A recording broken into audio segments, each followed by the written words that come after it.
Some people say your first love shapes who you become. But what happens when your first love has been living right next door your entire life, and you never realized it until it was almost too late? Last month, my neighbor Ethan, the guy I'd grown up with, shared countless memories with, and considered my closest friend, looked me in the eyes and said something that completely shattered my understanding of our relationship. What he confessed wasn't just about feelings. It was about years of hidden pain, secret moments I'd completely missed, and a love so deep it nearly destroyed him keeping it inside. If you want to know how one conversation can rewrite 20 years of friendship, hit subscribe and let me tell you this incredible true story. This story begins in Maple Street, where Ethan and I have been neighbors since we were born, literally. Our mothers were pregnant at the same time and became best friends during their hospital stays. Ethan arrived 3 days before me, and our families joke that we've been competing ever since, though it never felt like competition to me. Growing up, our backyards were separated by a small wooden fence with a loose board that we'd slip through daily. By age 5, we had our own secret pathway between our houses. Ethan's mom would make us matching lunches, and my dad built us a treehouse that sat perfectly between both our yards, our own private kingdom where we'd spend hours planning adventures, sharing secrets, and dreaming about our futures. Ethan was everything I wasn't. Where I was cautious, he was fearless. Where I overthought everything, he acted on instinct. He had this infectious laugh that could make anyone feel better, and these bright green eyes that seemed to light up whenever he got excited about something. All the neighborhood kids gravitated toward him, but somehow, I was always his favorite adventure partner. Our friendship was the kind people write stories about. We learned to ride bikes together, had our first day of school together, and even lost our first teeth on the same day after Ethan convinced me to bite into the same apple that had loosened his tooth. We were inseparable in a way that made our parents both proud and slightly worried what would happen if one of us ever moved away. Middle school brought the first real test of our friendship. Suddenly, other kids started making jokes about how close we were. "Are you two dating?" they'd ask, laughing like it was the funniest thing in the world.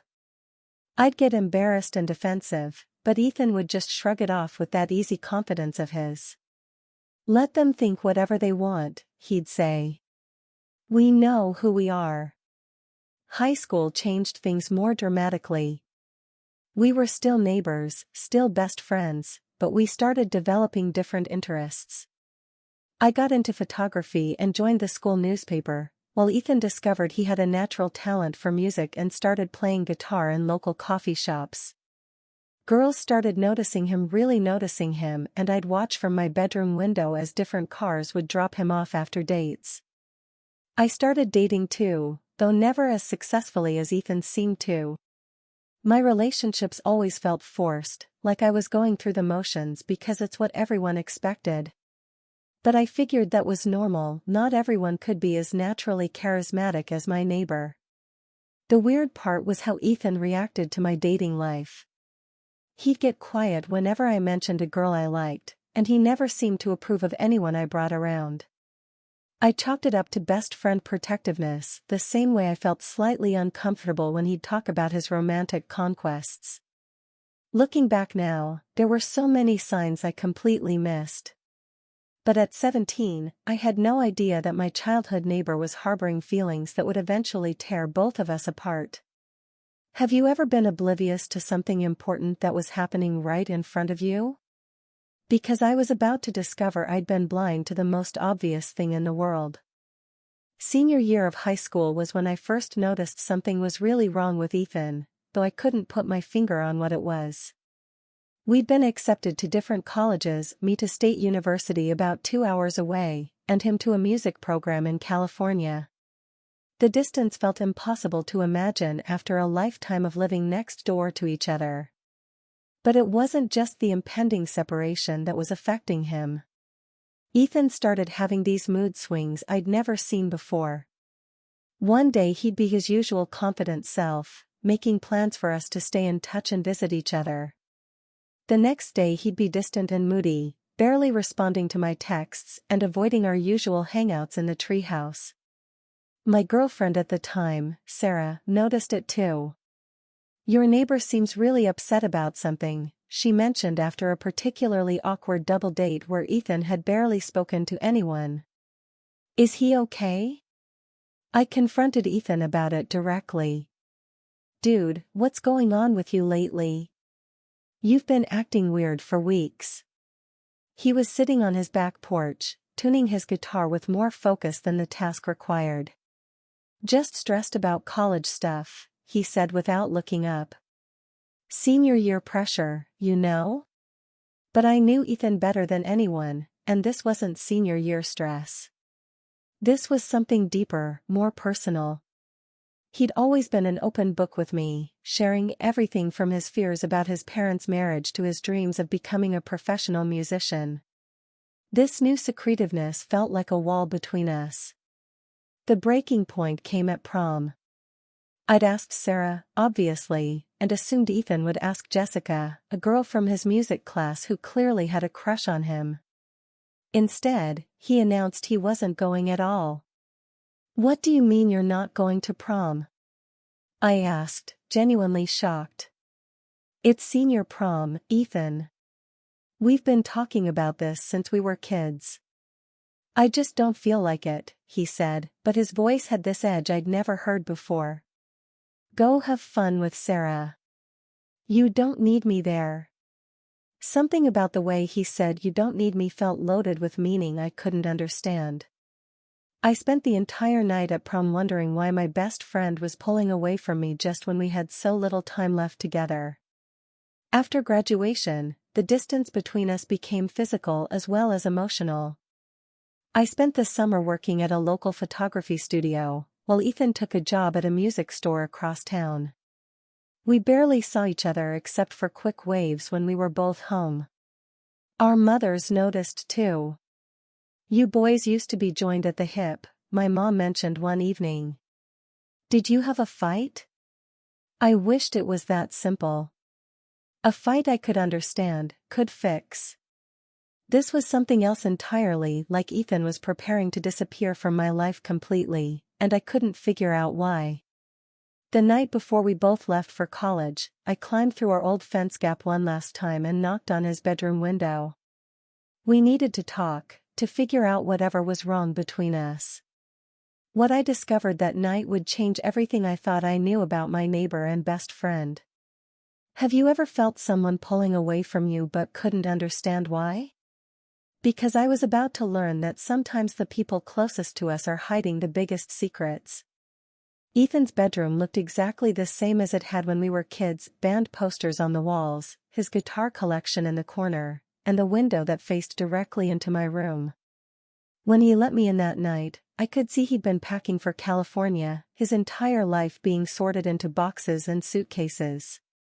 We leave tomorrow and we've barely talked all summer, I said, sitting on his bed like I had thousands of times before. What's going on, man? Did I do something wrong? Ethan sat at his desk chair, putting physical distance between us in a way that felt deliberate. You didn't do anything wrong, he said quietly. That's kind of the problem. I don't understand. He laughed, but it was bitter and sad. Of course you don't. You never do. The hostility in his voice shocked me.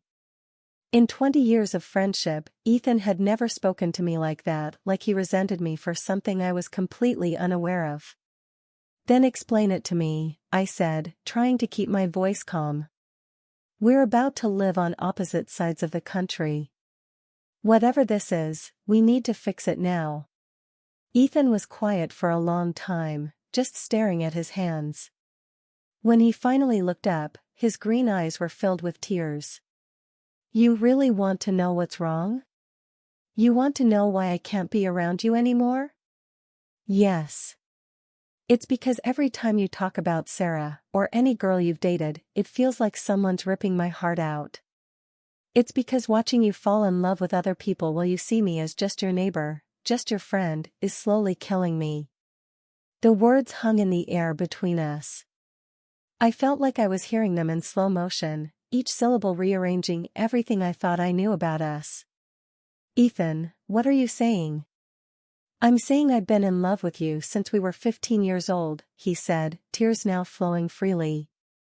I'm saying every single day for 3 years, I've had to pretend that listening to you talk about girls doesn't make me want to disappear. I'm saying I can't go to college and pretend to be your long-distance best friend when what I really want is to be your boyfriend. The silence that followed was deafening. I sat there on his bed, staring at this person I thought I knew completely, realizing I'd missed the most important thing about him for years.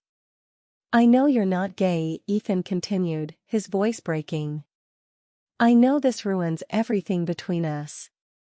But I can't keep pretending anymore. I can't keep being your friend when it hurts this much. My mind was racing, trying to process 20 years of friendship through this new lens. All those times he'd seemed upset about my dating life. All those moments that had felt charged with something I couldn't name. All those jokes people made about us that had bothered me in ways I'd never understood. I need time to think, I finally managed to say. Ethan nodded, wiping his eyes. I figured. That's why I'm glad we're going to different schools. Maybe distance will help me get over this. But as I climbed back through our fence that night, I realized distance might not solve anything. Because his confession had awakened questions about myself that I'd never thought to ask. What do you do when someone's truth forces you to question everything you thought you knew about yourself? Because I was about to spend 4 years in college trying to figure that out. College was supposed to be a fresh start, a chance to figure out who I was away from everything familiar. But I couldn't stop thinking about Ethan's confession. It replayed in my mind during lectures, kept me awake at night, and made every new relationship feel hollow and confusing. I tried dating in college, really tried. I went out with classmates, joined social clubs, even had a semi-serious relationship with a girl named Monica for about 6 months. But every relationship felt like I was acting a part, going through the motions of what I thought I was supposed to want. Meanwhile, Ethan and I maintained a careful friendship through texts and occasional phone calls. We updated each other on classes, shared funny stories about college life, but there was this careful distance between us now. The easy intimacy we'd shared for 20 years was gone, replaced by polite conversation that felt like talking to a stranger. During sophomore year, Ethan mentioned he was dating someone, a guy named David from his music program. The news hit me like a physical blow, though I couldn't understand why. I should have been happy for him, right? He was living authentically, being true to himself. Instead, I felt this overwhelming sense of loss, like I was mourning something I'd never even known I wanted. That's when I started questioning everything. Late at night in my dorm room, I'd find myself thinking about Ethan in ways I'd never allowed myself to before.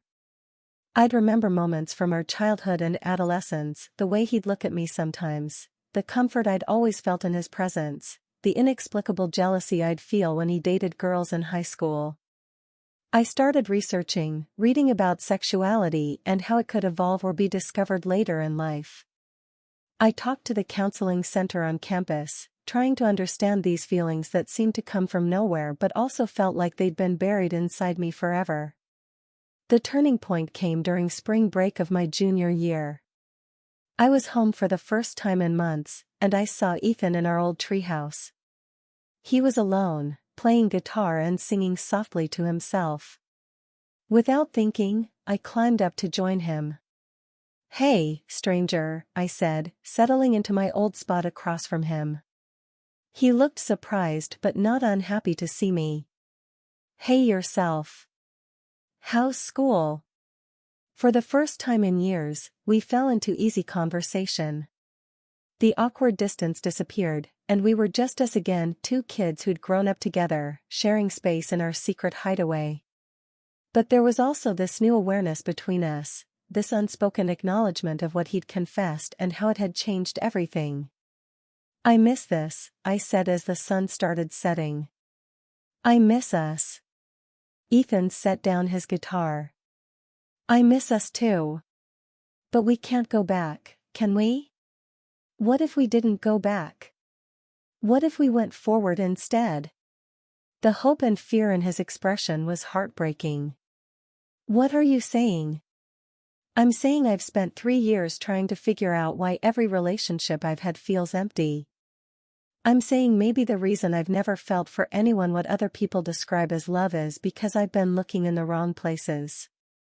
What happens when you realize the love of your life has been right next door all along? Because I was about to find out if it was too late to change everything. The conversation in our treehouse that night lasted until dawn.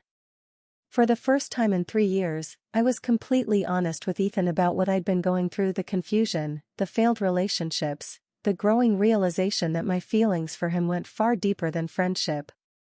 Are you sure about this? Ethan asked as the sun started rising through the trees. Because I can't go through losing you again. If we try this and it doesn't work, if you decide you were just confused or experimenting, I don't think I could handle it. The vulnerability in his voice broke my heart. I could see how much courage it had taken for him to even listen to what I was saying, let alone hope that it might be real. I'm not confused, I said, reaching across the space between us to take his hand. I'm terrified, but I'm not confused. I think I've been falling in love with you for years without realizing what it was. What happened next was like something out of a movie: our first kiss in the treehouse where we'd shared so many childhood secrets, 20 years of friendship transforming into something deeper and more complex. But reality set in quickly. We were both going back to colleges on opposite sides of the country in a few days. Ethan was in a relationship with David. I had never been in a relationship with a man and had no idea how to navigate that. And there were our families, our friends, and the small-town community we'd grown up in to consider. What do we do now? I asked. I don't know, Ethan admitted. I need to break up with David, and you need to figure out if this is really what you want or if it's just nostalgia and proximity. The next few months were the hardest of my life. Ethan ended things with David, which caused drama in his music program since they'd been part of the same social circle. I threw myself into therapy, trying to understand my sexuality and what it meant for my future. We talked every day but kept our relationship platonic, both of us terrified of rushing into something that could destroy not just our romantic possibilities but our lifelong friendship. The real test came when I decided to transfer schools for my senior year. I applied to colleges closer to Ethan's program, telling my parents I wanted to study photojournalism at a school with a better program. Really, I wanted to be close enough to see if what we'd discovered in that treehouse was real or just a moment of emotional intensity. When I got accepted and announced my transfer, my parents were confused but supportive. Ethan was cautiously excited. But the night before I was supposed to move across the country to be near him, he called me in tears. I can't let you do this, he said. I can't let you uproot your entire life for me. What if we try this and it ruins everything? What if I'm just your experiment and you realize you're actually straight? What if? Ethan, I interrupted. What if it's the best decision we ever make?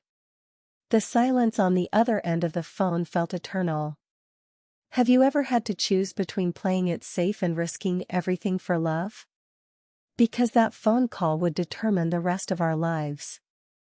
I'm getting on that plane tomorrow, I told Ethan firmly. Not because I'm experimenting, not because I'm confused, but because for the first time in my life, I know exactly what I want. And what I want is to see if we can build something real together. There was silence on the other end of the phone, then the sound of Ethan crying, but this time, it sounded like relief. Okay, he whispered. Okay. But we do this right. We take it slow, we're honest about everything, and we don't let fear make our decisions for us anymore. The next day, I boarded a plane to California with 2 suitcases and more hope than I'd ever felt in my life. Ethan picked me up at the airport, and seeing him again after months apart confirmed everything I'd been feeling.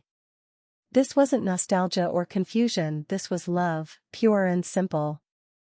Our first few months together were a mixture of magic and terror.